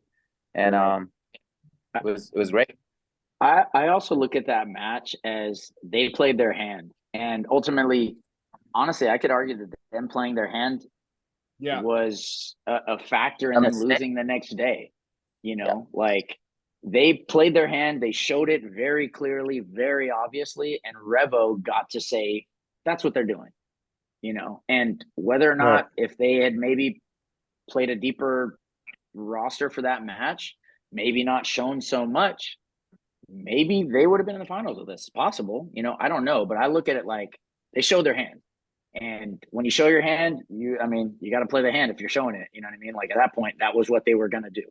And you're letting people know this is what we're doing. I mean, at some point by Sunday afternoon, we had showed what we're going to do. But, you know, we didn't have to rely on it as long and give other outlier teams an opportunity to use that against us, you know. And at that time, we know the hand we're playing against as well, for the most part. So I agree. also think, like from a mentality standpoint. Sorry, Harry, you go ahead. I think they wanted to win more than we did that match. They felt it more important for their confidence or whatever they had, and they put it all out there. And like I agree with Archie, what Archie said too. It probably taught every other team this is how to beat damage, or this is what damage is doing. So yep. But what's funny is if you go back and throughout the year, you know, we pigeonholed them into that spot. Damage had never beat us in 2 years or something like that. So they needed that win. They really wanted to beat us. Yeah, they had to have it. They're not going to win the event unless they get that win. So we pigeonholed them, and it's funny. That's true. May or may not have cost them. Yeah. Yeah. I mean, even if they had gone to finals, right, and they hadn't won that event, that game, you know, what is their feelings going into the finals against us, right? It's going to be different. Right. To go deeper on that, I feel like there's just something in their psyche. Like they beat us in that prelim game. I feel like in some ways, they felt like they had the tournament won already.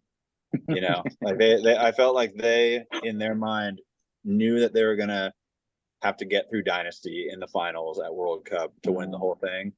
And it was a little bit of a mind fuck for them, you know, that they beat us early and felt like it was in their hands, you know, a little bit of overconfidence. Yeah. Yeah, because that's how they operate. Like all those dudes are like super confident players, amazing players, right? But you especially look at, you know, like Jake and them, like they are oozing confidence, right? And that's a big momentum shift. I actually think that says that's a lot really about interesting our team, because I think that in paintball or sports in general, but especially, you know, in our sport, the top players and the top teams, it's about momentum and confidence. When they're playing their best, it's when they're confident. And so for our team to have the amount of success that we've had over the last, you know, 4 seasons says a lot about the psyche of every player on this team, to be able to tap into that time and time again and be able to rise to that space that you need to be in to actually win. Not win prelim games, not do well in practice, not put up points against good teams, but actually seal the deal and win when it matters the most. It really says a lot. Like our team is full of incredibly confident individuals that are that way on and off the field. And I think it absolutely shows. And when you see other teams kind of blunder, I think it says a lot about those players as individuals, honestly. And it's like a personal kind of hurdle that you have to get over to not have those kind of blunders in big moments. Yeah. I've got to go, guys. I would love to say a couple of things quickly before I leave. One, I think what makes this team special is that we have master thinkers. You know, it's like really a fucking honor to be a teammate of this group. You know, like absolutely. It's an incredible run recently, but the team in general since inception has just been absolutely insane. And yeah, like I said, I couldn't be more pleasurable to be here, you know. And then the second thing I was going to say is this is really for everybody here, whether that's the team or the Champs Club. The holiday season is upon us, and if you're in this Zoom call right now, you're very fortunate, to be honest, you know, like to put it lightly. And one of the things that we've been doing the last many years is adopting families for Christmas, because a lot of people are not afforded the luxuries that we have. And so it's just a light request, but if you have the means and you're capable, it's quite an empowering practice too. It's not just about them. It's actually also, it's a really amazing feeling to do something for other people. And I would just encourage anybody that has the means to, reach out. There's plenty of local churches, local organizations that help partner people to do such a thing. Local schools, there's social workers that have lists of students that are impoverished or under middle class that don't have a Christmas, and anyways, I would appreciate and really hope that anybody consider an option like that for the next few months. That's basically what I have to say. I love you guys. This has been a gem of a session, in my opinion, and I'm looking forward to next year quite a bit. Love you, Art. Love it. Thank Love you, you guys. Thank you. Awesome. Yeah. So if you want to donate, you can send the money to a Ryan Greenspan. Well, actually, laugh as you'd like, but we are doing another charity fundraiser starting the first week of December. We'll launch a bunch of stuff and cool right. prizes. Are you raising money for a new boat? Every year we do a big donation charity drive for families or for whatever type of charitable our kids. Yeah, now Excellent. so we'll be doing that. We'll be launching that. We'll tell everybody on the Spick and Span show. And quick shout out to everyone who I see I see a bunch of the folks in here in the chat that were at the tournament. Orlando, Joel, Jordan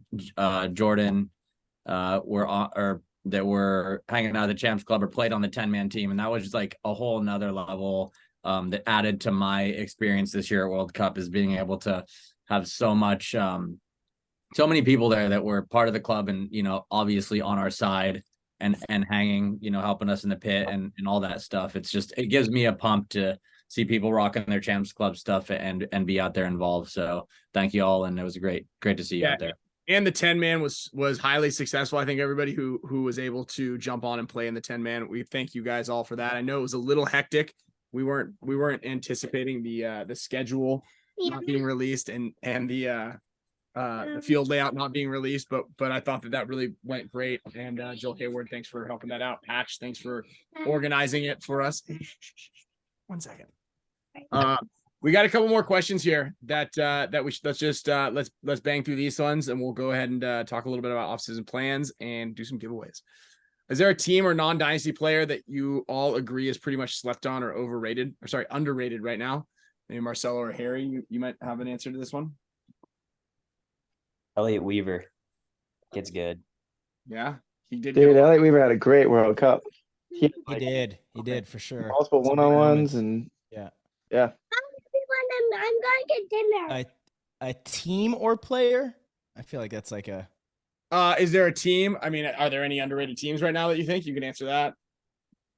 I think everyone shit the bed this World Cup. Yeah. Yeah. I don't know. I'm sure there's a lot of underrated players in the league. There's also a lot of overrated players. I don't know.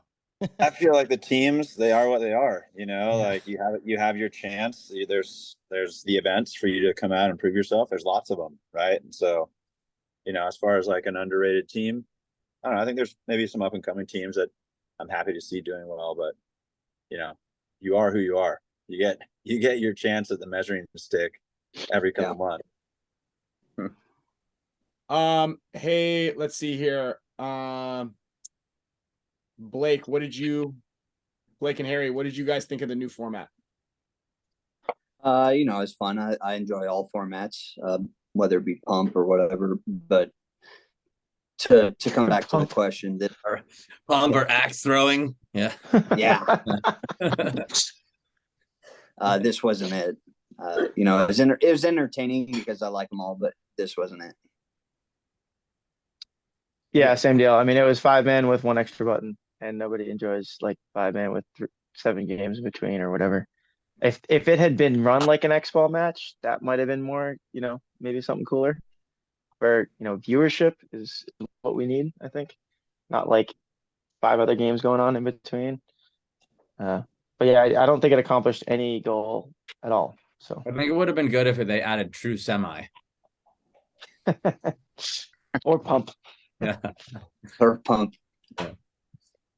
I would literally I would just retire and play the Hormesis 101s. That's it. That's all I do. I think a couple of people have mentioned something about Fedorov. I saw in here. I don't know if anybody. No. What happened to Heat? Does anybody have any insight on that? Does anybody have one? Marcelo, you're safe here. You're safe here. Why don't you Yeah. give us I don't have any insight, dude. I feel like I didn't even really watch many of their games. I felt like when they were playing, when we were playing, I felt like they were winning. I didn't realize they went 0-4. Yeah. The only game, hold on, there's actually worse than 0-4 because the only game that they won is against the Ironmen in the 3-7 thing. In the exhibition match. So they went 1-6. Yeah, I don't know. I have no clue. I got Arturo. Oh, Dios mío. Here's a good one from Sal for Arturo. And I think you can just answer this one straight up. Is Sal asked specifically, Arturo, you ended up being heavily leaned upon. You were a starter. This is definitely the first time in your career on Dynasty where you were the go-to guy every single point. What was it that you feel like attributed to your ability to play that spot? We argued a little bit that there should be a tall guy playing that command center. And, Yeah. aside from Alex, you're the shot. Yeah, Alex and I we're gonna be spinning on that position. I don't know. I think it was probably my ability to be able to shoot people off the break and getting to the snake when needed to. Communicate is understood the field a little bit, and yeah, on the practices it was funny because Skinny told me the first weekend is like, oh, I think you should play the Dorito side. I think you're better over there. I was like, all right, well. So I practiced the first weekend Dorito side, practiced the next weekend Thursday and Friday on the Dorito side. And he's like, I think you should play in that middle, in that tower. I was like, wait, what? I was like, all right, well, let's try it. And I don't know. I'm trying to take that ain't happening. Kevin's a genius, man. Kevin knows what's up. Yeah. So I don't know, man. I just I was really happy to be able to be a part of the squad that was, took the win this time in the field. And yeah, I think Skinny was really leaning towards me to shoot the runner, which I think I did every time they went to the corner. I think I got that kill. The money though, that was hard. That was harder to see and shoot. And because you weren't tall. I wasn't tall enough. There you go. That was it.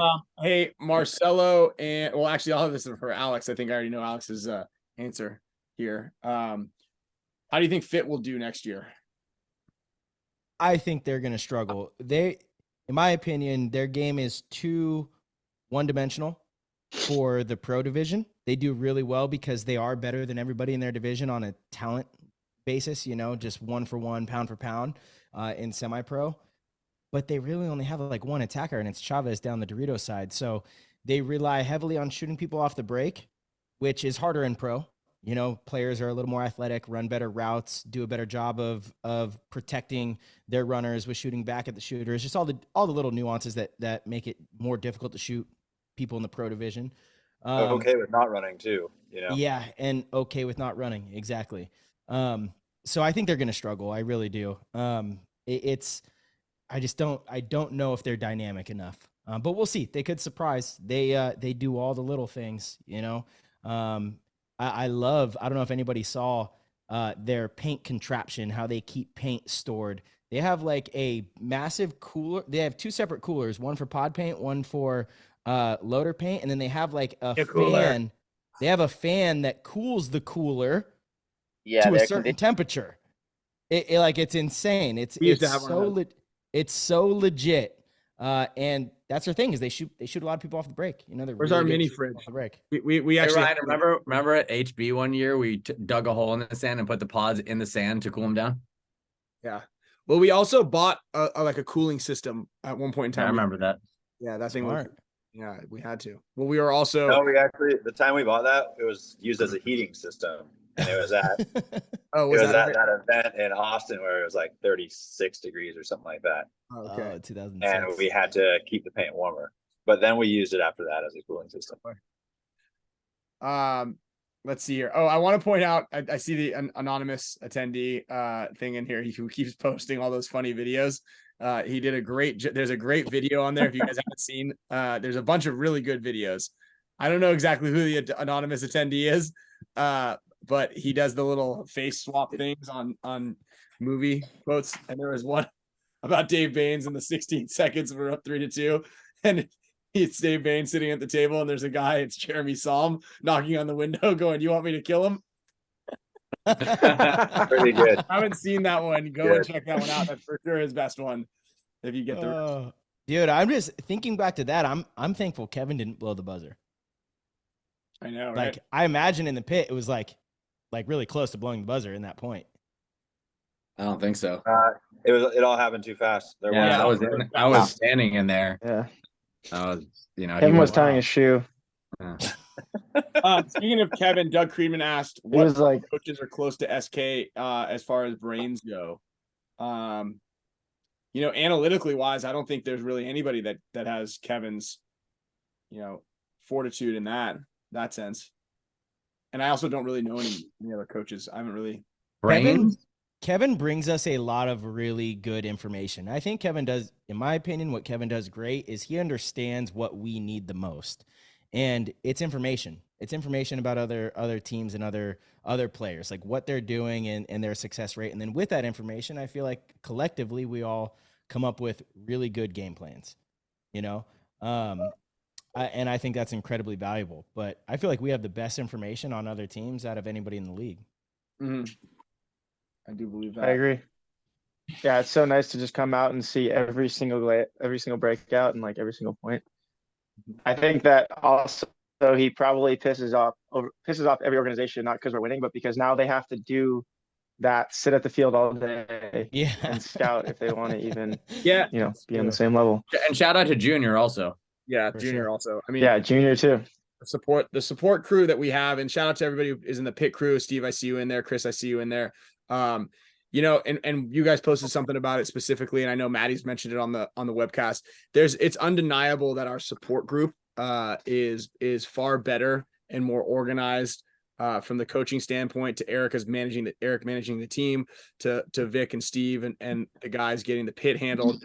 I mean, and I think the best guys to kind of really affirm that are Harry and Chris. I don't know what kind of circus show you guys were on before, but how does it seem like our organization and the team support group on Dynasty compared to Infamous? Can I just interject there for 1 second?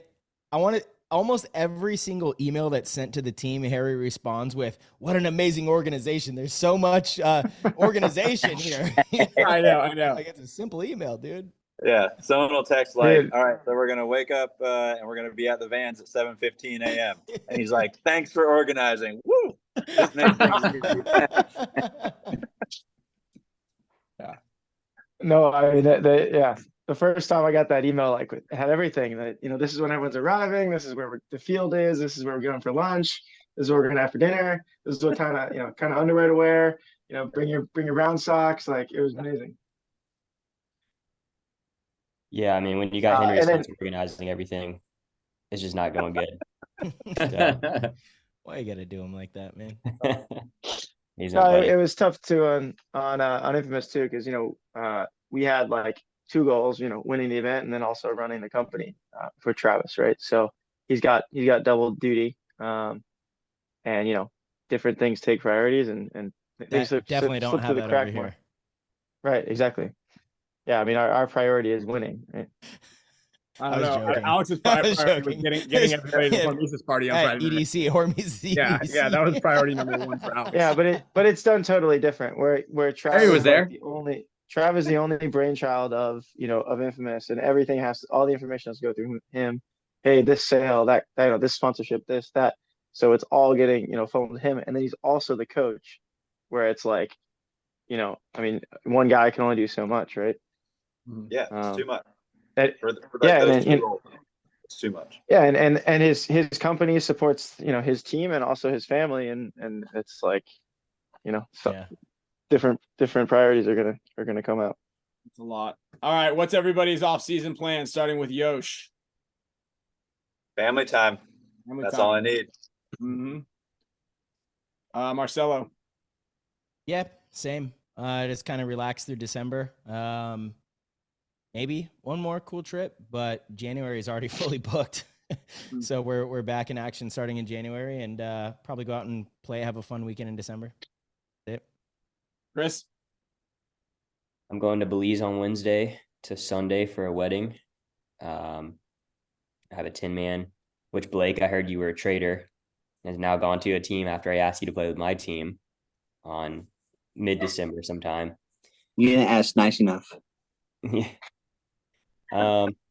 Otherwise, probably just relax through the holidays and then, start gearing up again early next year. Blake. Build 2 houses, build the baby crib, finish the van, batten down the hatch. Building stuff. Harry, what do you got going on? You got a big trip, right? Yeah, I got going to MXL with Artura, the best league owner on the team. And then I'm gonna go. My wife has a wedding. One of her friends is getting married in Argentina, so we're gonna go to Argentina for that wedding, and then back through Argentina until probably end of January, and then start the February project. Play every day in February, and yeah, they can be ready for March. It's early this year. It's like second week of March. Mm-hmm. It's about Like a week early. It's about right on schedule, I think. We usually have our first practice last weekend for my birthday in February. Am I wrong? Mm-hmm. Okay. Yeah. Al, what do you got going on? Term season. Not a whole lot. Not just trying to get Champs Club's gifts together. And That's the life. Figure out who to replace you guys with once you quit. And then yeah, working on a paintball magazine is my new time stuff. What do you think? Paintball magazine? Do it, dude. Yeah. Do it. Yes. Yeah. Looks What do you good. think? Do it. I'll Everybody. subscribe. Arturo, what are you doing? What are you doing this offseason? I need to figure out the moving from my field. So I'm moving my paintball field to another location. I have to do that. I have the MXL in 2 weeks, which is just around the corner. I need to figure all that out too, and travel, and I'll do all that. And then just after that, just work, a lot of work. No vacation. Just No started planning. Vacation. No vacation. Just work. Get ready for next year because we're coming. How are you, Red? Yeah, we've got as much relaxing and surfing as I possibly can. Nice. And then we're going to Cabo. Bum, bum, bum. Cabo for Sloan's birthday for a couple of days, and then Alex and I have a killer ski trip planned in January, late January. So that'll be Start doing some squats, man. Yeah. 14,000 feet. Then in February I'm bringing the fam out to the big game in Maui. So that's going to be an epic event weekend. That's a really fun one. Blake was supposed to come, but Put me on the list for that. Put me on the list for that. Yeah, anybody? Are you sure you don't want to go? I would love to go. Give birth in Hawaii. Doghouse. I'm gonna jam over there just for the weekend. When is it? Event. They have record amount of signups as well. So yeah, just to try to get a little family time and surf time. Try not to drown. All right. Well, let's see here. We've got some prizes. We've got a lot of giveaways here, actually, in this one. I've got Hormesis blankets. and also headbands you can toss on there. Okay. Okay. I've got a World Cup jersey. Okay. Away. Okay. Yosh, did you answer? You didn't answer what you're doing this winter. Oh yeah, Yosh? man. I'm just gonna be here in the bunker, Fam and time. every You once in did. a while, I'll pop my head out and see the family, and then get back Harry. in the bunker. Harry not listening again. Well, guys, as we're getting into prizes, I got to run too. My little brother and his wife and 2 kids have been here for about 10 minutes waiting for me to Keep wrap up the good work, Marge. We'll be listening for the podcast. Awesome, guys. Thank you. Yep. Love you guys. Make them feel bad. Great Make all the guests you have on there and Tyler feel bad. Keep Deal. rubbing it in. Deal. Remind them, dude. Remind them. Remind them. Okay. All right. Just for you guys. See you guys. Congrats, man. You're a stud. All of you guys. Love you guys. Excellent season. Hey, March. Hey, Mark. Guys, actually, I'm leaving as well. I've been here for like I gotta go with too. my girlfriend watching me for an hour, so need to leave. Love you guys. It was really nice to see you guys again after seeing you for 3 weeks. So Dude, we should make this a regular thing, Artie. Yeah, We every should do month. it Yeah, like- I know. we could do it like Once a month. Let's do maybe. this. Today was like it's a no work day here, so I was able to be on vacation for this. All right. But yeah, for sure I'll try to hop on. And thank you guys for letting me hop on because I never do. All Dude, right. you're welcome anytime you want. You're the man, Artie. We'll send you an email. Check your emails about fun. Oh, really? Yeah. I don't get those. Yeah. Yeah, when he doesn't, Alright, he's guys. like real Okay. convenient. When he doesn't want, there's no Adios. internet in Mexico. Smart. It's not convenient. Smart. I gotta go too. All All right. right. I gotta go too. You're the man. My wife's here for the only week of the year. So Dude, enjoy the time together. Happy Thanksgiving, Harry. Hi, Harry. And our love. Right. Bye, Lilia. All righty. So Archie donated some straps, some project straps and dry fits. So we're gonna give away 4 of those. We've got BFP gear, some $25 gift cards. We've got some Hormesis stuff. JT on Sunday at the event gave us some bottles right here, some Dynasty bottles. I swiped one out of the crate, so we're gonna give one of these away as well. 68 bottle Dynasty branded for you guys. Yeah, and then we've got the Yosh Rao jersey, some Hormesis blankets, and some Hormesis swag. So we're gonna get right into it and spin this wheel here. If Alex, you want to do a trivia, also we've got a ton of prizes to give away. So if you have any cool ideas, Don. Yeah, Don Colomesta is going to be winning a Project Dry Fit and Project Goggle Strap.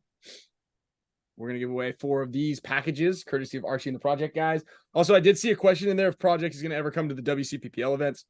That is a great question. And we should have asked when Archie was there. But yeah, possibly. Well, maybe we'll ask him a little sooner, early in the season next year. You said you wanted me to ask a trivia question? Yeah, hit a trivia question. We'll give away a Hormesis blanket for it. All right, so I know Jeremy Psalm was mentioned earlier in the call. If anyone could tell me who was the player that chased down and caught Jeremy Psalm, will receive the prize. Damn, he was on it, bro. Damn. Wow. Who is it? Joe Rennie. Yo. Joe, also, if you guys want to start answering this while Jose, you just want a BFP gear, $25 gift card. If you guys want to start answering Joe's question, which was if you had to watch one movie for the rest of your life, I think Alex can answer this probably the best. It's easy. Chris has never actually seen a full movie. Chris has seen one full movie. Yeah, Oh, yeah, that's right. Under Under Siege. Siege. Really? That's the only one? Maybe. There's only one answer to this question. What is it? The best movie of all time and the only movie that's watchable on repeat is Who Framed Roger Rabbit. That's Seen it. Okay. Yosh? American Psycho. Just to keep things on the even Nice. keel. Chris? There's some good ones in here. I can't see the wait, hold on, let me see the chat. Tombstone, Happy Gilmore, Maverick. I'm watching the dude. Good ones. Yeah, Oh, me and Harry watched that at the tournament. I was with you. No, you weren't. You were there for 2 seconds and then you fell asleep. So he was It'll, with you. it'll take a lifetime to see the whole movie at that rate. Perfect. And then I drew a replica of this Jackie Treehorn sketch on the napkin on the bunker in the face. And Rainey took a picture of it on Sunday. Marvin Boole, you just won a little Hormesis giveaway. I'm gonna give away the tank right now. Let's go with this. This is gonna be, and then we've got the Rao jersey, and then 2 more Hormesis prizes. So this is for the 68 JT Spaceballs. Good one. That's a good one. Spaceballs is a good one. They've gone plaid. Yeah, it's also Back to the Future, man. Damien. Wong Lai. Alrighty. Let the Schwartz be with you. What else? Princess Bride is pretty good. I was wondering if that's one movie that they never made a sequel to, or like not a sequel but a remake. What do you think? Would that ruin it, Al? Yeah, for sure. That shouldn't be touched, but I'm sure they're gonna try. Now's the time. All right, one more Hormesis prize, and then we are going to be ripping the Yosh Rao jersey. Trading Day is just too stressful, bro. Trading Day is good. Great movie, but you can't watch that over. A lot of great lessons there, though. Yeah. Ryan, why do you want to rip Yosh's jersey? We're gonna rip it. Let's rip it. Oh, hold on, we got one more project thing. There's 4 of them. I only gave away 3. Like we're ripping it. You know what I mean? We're not actually physically ripping. Let's rip that thing. More of a noun than a verb, you know. Junior Brown, getting some projects. Yeah, baby. Okay, here's for the Yosh Rao World Cup jersey. The wheel is spinning. Let's rip it. Let's rip it. The real wheel is ripping. I hope you all win. Let's see, Dakota. See if you can do it. Manifest it. Maggie Cho, nice one. Sorry, Dakota. RT's approach didn't work this time. But maybe Yosh will just send you a jersey. You never know. Might just happen. Ooh, I shouldn't have done that. Let's see if I just messed up here.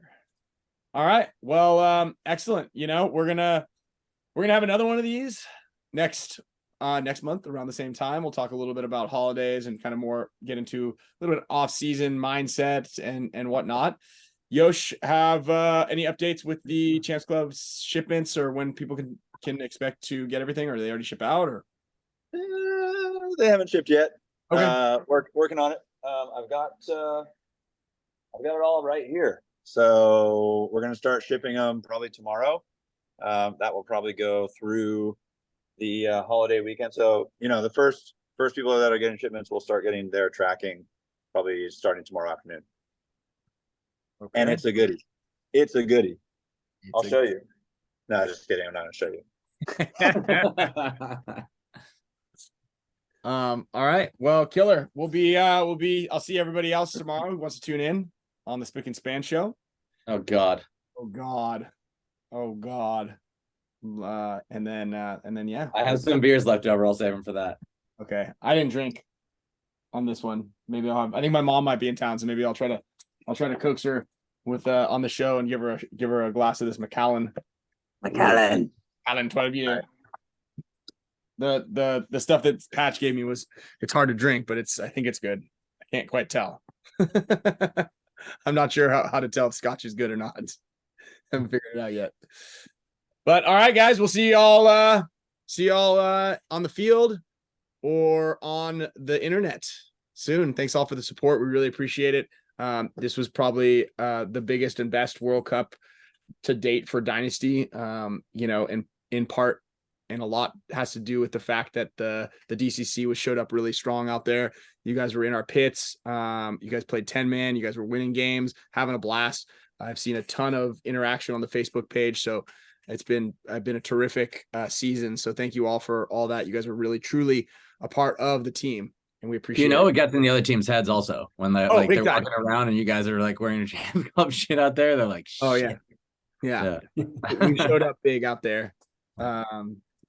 Yeah, and that was excellent. So, we'll talk a lot more before the next season begins, but we're really excited for, everything to unfold. Yeah. Have a great Thanksgiving, and it's a pleasure to have you all as a part of the team. So thank you. Oh yeah. Thanks, Thanks, guys. guys. Thanks, guys. I'll get the Night, report. guys. Bye-bye.